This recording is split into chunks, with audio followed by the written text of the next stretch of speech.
కనిదిష్టి పడిందంటే పెద్ద పెద్ద కొడి స్తంభాలు గూడా పెద్ద పెద్ద గుళ్ళో కొడి స్తంభాలు గూడా 2గా ఇరిగి పడిపోతాయంటారు.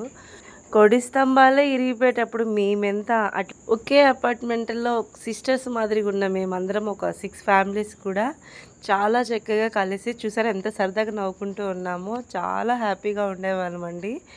ఇలాంటిది మేము ఇద్దరము తనిగా ఎళ్ళిపోయాము.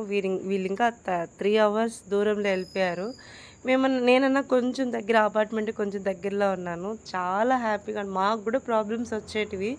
కూర్చొని మాట్లాడుకొని సాల్వ్ చేసుకునేవాళ్ళం. ఎంత పెద్ద గొడవలైనా సరే మేము మాటలతో మాట్లాడుకొని సాల్వ్ చేసుకునేసేవాళ్ళం. మైండ్ రిఫ్రెష్ కోసం కార్డ్స్ గూడా కూర్చొని ఫ్యామిలీ అందరం గూడా కూర్చొని బాయ్స్ అన్నవాళ్ళు అందరం కూర్చొని కార్డ్స్ ఆడేవాళ్ళం. చాలా సరదాగా అసలు ఇలాంటి ఫ్యామిలీస్ కూడా ఉంటాయా అని కూడా అనిపించింది నాకు. ఇంత జోవియల్‌గా భలే కలిసిపోయామనమాట. ఒక ఫ్యామిలీలాగా. చూసారా నా కూతురు ప్రాజెక్ట్ నాకంటే గూడా వాళ్ళే ఇంట్రెస్టింగ్‌గా కూర్చొని కలిసి చేశారు.